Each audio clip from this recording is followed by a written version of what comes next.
अच्छा, what is statistics? Statistics क्या है? स्टैटिस्टिक्स के बहुत सारे डिफिनीशन है, लेकिन एक डिफिनीशन स्टैटिस्टिक्स का है कि स्टैटिस्टिक्स एज अ साइंस और it is a data science. और किसी भी स्टैटिस्टिकल वर्क में हम 4-5 स्टेप्स को फॉलो करते हैं। और कौन कौन से स्टेप्स हैं वो ये है। The collection of data. सबसे पहले हम डेटा को कलेक्ट करते हैं और ये इतना आसान काम नहीं है।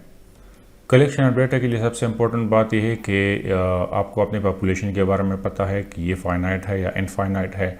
आपने अपने पॉपुलेशन को कितने ग्रुप्स में डिवाइड किया है और वो ग्रुप स्ट्रेटा है या क्लस्टर्स हैं, और आपने कितना सैंपल लेना है और आपने कौन सा सैम्पलिंग मेथड अप्लाई करना है, probability sampling method, non probability sampling method, variables किस तरह है, क्वालिटेटिव है, क्वांटिटेटिव है, स्केल ऑफ मेजरमेंट क्या है, मतलब नॉमिनल स्केल है, ऑर्डिनल स्केल है, इंटरवल स्केल है, रेशो स्केल है।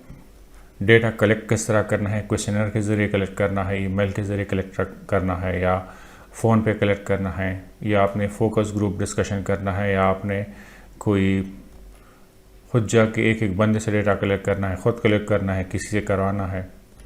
तो इन सारे बातों को हम देखते हैं कलेक्शन ऑफ डेटा में। सेकंड स्टेप जो हम कलेक्शन ऑफ डेटा के बाद करते हैं वो है organisation of data. Organisation of data में सबसे पहले आप डेटा को पंच करते हैं, मतलब किसी की स्टैटिस्टिकल सॉफ्टवेयर या माइक्रोसॉफ्ट एक्सेल शीट में इसको एंटर करते हैं, और फिर आप देखें कि इसमें से कोई मिसिंग वैल्यू है या नहीं है, कोई डुप्लीकेशन वगैरह है या नहीं है, डेटा को ट्रांसफॉर्म करना है या नहीं करना, मतलब इसका लॉग लेना है नहीं लेना, उसका ग्रोथ रेट में कन्वर्ट करना है नहीं कन्वर्ट करना, ठीक है, इसका कोई इंडेक्स बनाना है नहीं बनाना। तो फिर डेटा की नेचर को देख के स्टैटिस्टिकल एनालिसिस की डेटा के लिए डेटा को प्रॉपरली ट्रांसफॉर्म करना और उसके लिए इसको स्मूथन बनाना। इस तरह side by side missing value को डील करना प्रॉपरली, आउटलायर्स को डील करना। तो ये सारे चीज़ें आते हैं आपके ऑर्गेनाइजेशन ऑफ डेटा में, और ये भी स्टैटिस्टिकल एनालिसिस का दूसरा स्टेप है।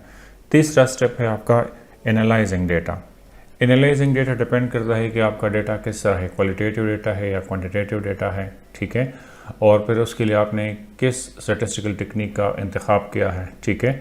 तो आपने सिंपली डिस्क्रिप्टिव स्टैटिस्टिक्स करना है, जिस तरह आपने centre of the data, spread of the data, skewness, kurtosis या प्रोबेबिलिटी मॉडल्स वगैरह ये अप्लाई करना है, या आपका कोई टाइम सीरीज मॉडल है, या आपका कोई पूल पैनल डेटा एनालिसिस है, या आपका कोई लॉन्गिट्यूड और इस तरह का कोई डेटा है, या फिर आपका जो है लिमिटेड डिपेंडेंट वेरिएबल है आपका, या प्रॉपरली आपका क्वांटिटेटिव डिपेंडेंट वेरिएबल है। तो इन सारी चीज़ों को आप देखते हैं और आप प्रॉपरली एनालिसिस करते हैं। या आपने सैम्पल उठाया है और सैम्पल का आपने प्रॉपरली उसका एनालिसिस करना है, फिर सैम्पल रिजल्ट्स को टेस्ट करना, फिर उसको पॉपुलेशन पे जनरलाइज करना। तो ये सारी चीज़ें आते हैं आपके एनालिसिस में। तो सबसे इम्पोर्टेंट चीज़ जो सबसे ज़्यादा कॉमनली यूज़ होता है एनालाइजिंग ऑफ डेटा में वो है डिस्क्रिप्टिव स्टैटिस्टिक्स, ठीक है, और side by side regression analysis. इसके बाद जो नेक्स्ट स्टेप आ रहा है वो है आपका इंटरप्रिटेशन ऑफ डेटा। आपके पास टेस्ट आ जाएंगे, आपने कोई स्टैटिस्टिकल सॉफ्टवेयर यूज़ किया है तो आपके पास एक टेबल है, बहुत सारे आप स्टैटिस्टिक्स नज़र आ जाएंगे, वैल्यू नज़र आ जाएंगे। तो प्रॉपरली आपने उनसे जो है सेंस निकालना है कि डेटा का एवरेज कितना है, उसमें कंसिस्टेंसी इन स्प्रेड कैसा है, डेटा का वर्टिकल शेप, हॉरिजॉन्टल शेप यानी स्क्यूनेस, कर्टोसिस वगैरह, या इसके अलावा कॉजल रिलेशनशिप है या नहीं है। इसको अपने हाइपोथेसिस के साथ फिर लिंक करना और उसकी बेस पे आपने रिकमेंडेशंस देने हैं, और अल्टीमेटली आपने जो है डेटा को प्रेजेंट करना है। जो वो आपके रिजल्ट्स आ गए हैं कलेक्शन, ऑर्गेनाइजेशन, एनालिसिस और इंटरप्रिटेशन में, उसकी प्रॉपर टिपुलेशन प्रोफेशनल तरीक़े से आपने अपने सारे मटेरियल्स को प्रेजेंट करना है और उसकी बेस पे आपने रिकमेंडेशंस देना है। तो ये स्टैटिस्टिक्स है और ये मेन स्टेप्स है जो किसी भी स्टैटिस्टिकल एनालिसिस के लिए दरकार होते हैं।